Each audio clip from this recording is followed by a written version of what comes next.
Hello दोस्तों, आप सभी का स्वागत है आपके अपने यूट्यूब चैनल बी टॉपर में। सो फ्रेंड्स, अगर आपने बिहार बीएड एंट्रेंस एग्जाम 2025 में भाग लिया था और बिहार बीएड में एडमिशन लेना चाहते हो तो उम्मीद करते हैं आप सभी लोगों ने 30 तारीख तक आपने रजिस्ट्रेशन और चॉइस फिल कर दिया होगा। अब आगे का क्या प्रोसेस है, पहली मेरिट लिस्ट कब जारी होगी, पहली मेरिट लिस्ट में कितने नंबर तक बच्चों को गवर्नमेंट कॉलेज अलॉट होगा।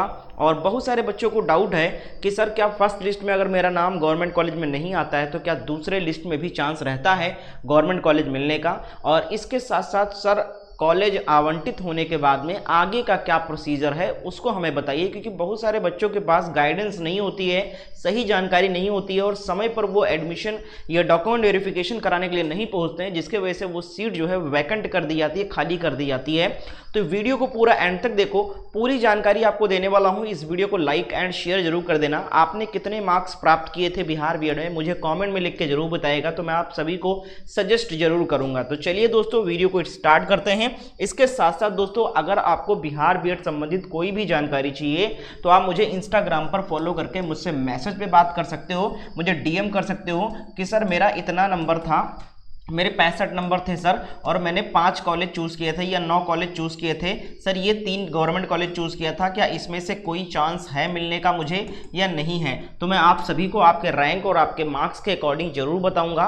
तो आप लोग मुझे इंस्टाग्राम पर मैसेज करके मुझसे अपने डाउट्स क्लियर कर सकते हो और आगे का भी क्या करना है पूछ सकते हो, कौन कौन से डॉक्यूमेंट लेंगे, कब कहाँ जाना है, ये भी आपको पर्सनली बता दूंगा। तो इंस्टाग्राम पर मुझे जरूर फॉलो कर लीजिए और जो भी आपके डाउट्स हैं वो मैसेज करके बात कर लो। और ये वाला ग्रुप भी ज्वाइन कर लेना, इसमें आपको सारे डॉक्यूमेंट की लिस्ट, कॉलेज की लिस्ट, जो मेरिट लिस्ट आएगी वो भी यहाँ पर आपको प्रोवाइड कर दिया जाएगा। तो इस ग्रुप को भी ज्वाइन कर लेना, इंस्टाग्राम पर मिल जाएगा। तो आइए पूरी जानकारी देते हैं। सभी लोग वीडियो को लाइक जरूर कर दिया करो, क्योंकि आप सभी को घर बैठे सारी जानकारी देने के लिए ये वीडियो बनाया जाता है, तो थोड़ा सा अप्रिशिएट करना तो बनता है। तो सभी लोग लाइक करके अपने दोस्तों को इस वीडियो को शेयर करें। तो यहाँ पर आप लोग देख सकते हो 2 वर्षीय बीएड एवं शिक्षा शास्त्री में नामांकन के लिए पंजीयन प्रक्रिया समाप्त हो गई है, संपन्न हो गया है। 29 तारीख तक डेट था, फिर 30 तारीख कर दिया गया है और एक बार अभी रजिस्ट्रेशन हो गया है। तो अब पहली, दूसरी और तीसरी मेरिट लिस्ट जो जारी होगी वो इसी रजिस्ट्रेशन और चॉइस फिल से होगा। अभी बीच में कोई ऐसा नहीं कि फर्स्ट लिस्ट में नाम नहीं आया तो आप बीच में या रजिस्ट्रेशन नहीं किया तो फर्स्ट लिस्ट के बाद फिर से रजिस्ट्रेशन या चॉइस फिल का मौका दिया जाएगा, ऐसा नहीं है। जिन्होंने 30 तारीख तक रजिस्ट्रेशन और चॉइस फिल कर लिया है उन्हीं के रजिस्ट्रेशन के अकॉर्डिंग ही कट ऑफ गिराते हुए मेरिट सूचियां जारी की जाएंगी। पहली में नहीं हुआ तो दूसरी में हो जाएगा, तीसरी में मिल जाएगा आपको कॉलेज, इस तरीके से होगा। अब दोबारा मौका नहीं मिलेगा, ठीक है। तो अब यहां पर देखिए, नामांकन को 86,152 अभ्यर्थियों ने कराया है पंजीयन, यानी कि 86,152 अभ्यर्थियों ने रजिस्ट्रेशन और चॉइस फिल किया है। अब आप खुद देख सकते हो 86,000 और सीटों की संख्या कितनी है। अगर हम बात करें सीटों की संख्या तो 37,000, कितनी सीटें हैं, 37,000 सीटें हैं कुल, प्राइवेट और गवर्नमेंट मिलाकर टोटल बिहार में 37,000 सीटें हैं। और बच्चे कितना चाहते हैं एडमिशन, 86,000 बच्चे चाहते हैं कि एडमिशन मेरा हो जाए बिहार बीएड में। तो आप खुद सोचो, आप गवर्नमेंट कॉलेज की बात कर रहे हो, बहुत सारे बच्चों यानी कि 50,000 स्टूडेंट्स ऐसे होंगे जिनको तो प्राइवेट कॉलेज भी नसीब नहीं होगा।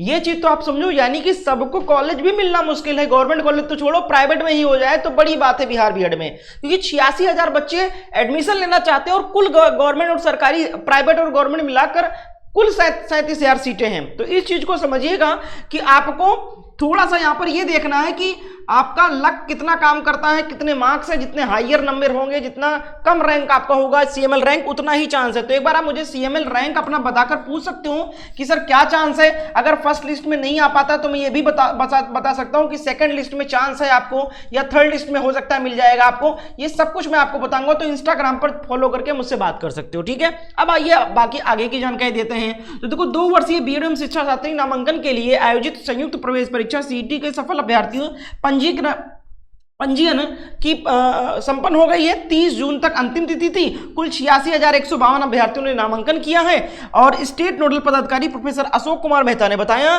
कि पंजीयन का पोर्टल, यहां पर देख सकते हो, पंजीयन का पोर्टल बंद हो चुका है। पंजीयन के दौरान अभ्यर्थी से नामांकन के लिए संस्थानों का वैधता क्रम मांगा गया था। 4 जुलाई को संस्था आवंटन की पहली सूची जारी कर दी जाएगी। 4 जुलाई को, आज कितनी तारीख है, आज 2 जुलाई है ना, आज 2 जुलाई है, यानी परसों आपका पहली मेरिट लिस्ट जारी होगी। यानी कि पहली मेरिट लिस्ट में देखते हैं अगर आपकी रैंक अच्छा होगा, आपका मार्क्स अच्छा होगा, तो पहली मेरिट लिस्ट में ही आपको कॉलेज मिल जाएगा। और अगर गवर्नमेंट कॉलेज की बात करें तो 99% जो सीटें होती हैं गवर्नमेंट की वो फर्स्ट मेरिट लिस्ट में ही अलॉट हो जाती है। ठीक है, तो अगर आपका अच्छा नंबर है, गवर्नमेंट कॉलेज चाहते हो, तो ज्यादातर चांस है कि पहली मेरिट लिस्ट में ही मिलेगा। दूसरी तीसरी में गवर्नमेंट कॉलेज का चांस बहुत कम हो जाता है। हाँ, कोई बच्चा छोड़ देता है पहली मेरिट लिस्ट में मिलने के बाद, वो जो बच्चे कुछ सीटें होती हैं वो सेकंड लिस्ट में मेरिट घटा के भले कुछ लोगों को दी जाती है, वो लक बाई चांस होता है। बट फुल्ली जो पूरा जो गवर्नमेंट सीट होता है वो फर्स्ट मेरिट लिस्ट में ही बच्चों को अलॉट कर दिया जाता है। अब इसके बाद क्या करेंगे, जब परसों मेरिट लिस्ट आएगी और मान लो उसमें आपको कॉलेज मिल गया और या नहीं मिला, तो क्या करना है। कॉलेज मिल गया तो आगे क्या करना और कॉलेज ना मिलने पर क्या करना है, ये आप समझ लो। तो देखो, अगर आपको कोई कॉलेज नहीं मिलता है पहली मेरिट लिस्ट में, तो आपको कुछ नहीं करना है, बस वेट करना है दूसरी मेरिट लिस्ट जारी होने की। ठीक है, दूसरी मेरिट लिस्ट कब जारी होगी, तो दूसरी मेरिट लिस्ट 19 जुलाई को जारी होगी। सेकंड मेरिट लिस्ट घटाकर जारी किया जाएगा कट ऑफ, उसमें हो सकता है आपका आ जाएगा। उसमें भी नहीं होता तो तीसरी मेरिट लिस्ट जारी की जाएगी, उसमें आप देख सकते हो। ठीक है, तो अभी मैं बात कर लेता हूं कि जिनको कॉलेज मिल जाएगा परसों मेरिट लिस्ट में, उनको आगे की क्या प्रक्रिया करनी है, सभी लोग समझिएगा। अब यहां पर देखिए, इसके बाद अभ्यर्थी आवंटित संस्थान में से संतुष्ट होने पर, यानी जो कॉलेज आपको मिलता है, मान लो आपका 5वां नंबर का कॉलेज आपको अलॉट हो गया और अगर आप उस कॉलेज से संतुष्ट हो, आप उसमें एडमिशन लेना चाहते हो, और मैं यही सलाह दूंगा, अगर मिल जाए ना तो संतुष्ट छोड़ देना भैया, बस मिल गया वही बड़ी बात है, एडमिशन ले लेना आप। वरना अगर छोड़ दिया तो फिर भूल जाओ इस बार एडमिशन। ठीक है, क्योंकि अब स्पॉट एडमिशन नहीं होता है, पहले होता था 2023 तक स्पॉट एडमिशन भी होता था कि बच्चे कॉलेज मिलता था और नहीं पसंद होता तो छोड़कर किसी कॉलेज में स्पॉट एडमिशन ले लेते थे, डायरेक्ट एडमिशन जिसको कहते हैं, बिहार बीएड में डायरेक्ट एडमिशन को स्पॉट एडमिशन कहते हैं, जो कि 2024 में बंद कर दिया गया है। ठीक है, तो पूरी की पूरी सीट जो है वो काउंसलिंग के थ्रू ही कराई जाएगी।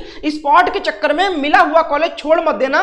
पिछले साल बहुत सारे बच्चे पछताए थे, अच्छा नंबर अच्छा कॉलेज मिलने के बाद छोड़ दिए, डायरेक्ट एडमिशन नहीं, स्पॉट एडमिशन के चक्कर में बाद में ललित नारायण मिथिला यूनिवर्सिटी ने स्पॉट एडमिशन कराया ही नहीं और उनका साल बर्बाद हो गया। ठीक है, तो ये चीज देखिएगा, अगर आपको कॉलेज मिल जाता है और आप उस कॉलेज से संतुष्ट हो तो 15 जुलाई तक सीट कंफर्मेशन शुल्क के रूप में 3000 रुपए भुगतान करने होंगे। यानी अगर आपको परसों मेरिट लिस्ट में आपका नाम आ जाता है, कोई कॉलेज आपको मिल जाता है, तो अगर आप उस कॉलेज से सेटिस्फाइड हैं, आपको कॉलेज चाहिए, एडमिशन लेना है, तो उसके लिए आगे क्या करना है, आगे आपको 15 तारीख तक टाइम दिया जाएगा। 15 जुलाई तक आप 3000 रुपए पे कर उस सीट को कंफर्म कर लो। अगर 15 जुलाई के बाद पता चलता है कि आपने सीट कंफर्म नहीं किया तो वो सीट खाली कर दी जाएगी, यानी वैकेंट मान ली जाएगी। ठीक है, तो 3000 रुपए पे कर 15 जुलाई तक आपको सीट को कंफर्म करना है और उसके बाद संबंधित संस्थान में 16 जुलाई तक अपने प्रमाण पत्रों को सत्यापन कराकर नामांकन ले सकेंगे। यानी कि परसों जब कॉलेज आवंटित हो जाएगा आपको, तो उसके बाद आपको 15 दिन का समय मिलेगा कॉलेज को कंफर्म करने के लिए। कंफर्म करने के लिए 3000 रुपए एडवांस पेमेंट करना होगा और उसके कंफर्म करने के दूसरे दिन ही आप बाकी सारे डॉक्यूमेंट लेकर आपको अपने कॉलेज या फिर जिस भी विश्वविद्यालय में बुलाया जाएगा वहां पर जाकर डॉक्यूमेंट वेरिफिकेशन कराकर बाकी की फीस का डिमांड ड्राफ्ट बनाकर जमा करवाना होगा। ठीक है, तो ये काम इसी तरीके से प्रक्रिया दूसरी मेरिट लिस्ट में भी चलेगी। फिर 19 तारीख को दूसरी मेरिट लिस्ट जारी हो जाएगी, उसके बाद फिर 15 दिन का समय दिया जाएगा कॉलेज को कंफर्म करने के लिए और डॉक्यूमेंट वेरिफिकेशन कराने के लिए। तो ये प्रक्रिया है। बाकी परसों जब मेरिट लिस्ट जारी होगी तो आगे का और डिटेल में मैं आपको समझाने की कोशिश करूंगा। उम्मीद करते हैं आपको सारी चीज समझ में आ गई होगी। वीडियो को लाइक एंड शेयर कर दो। एडमिशन के टाइम कौन कौन से डॉक्यूमेंट सबमिट करने ये भी आपको मैं इंस्टाग्राम पर बता दूंगा और इस ग्रुप में लिस्ट भी सेंड कर दूंगा, तो इस ग्रुप को भी ज्वाइन कर लेना।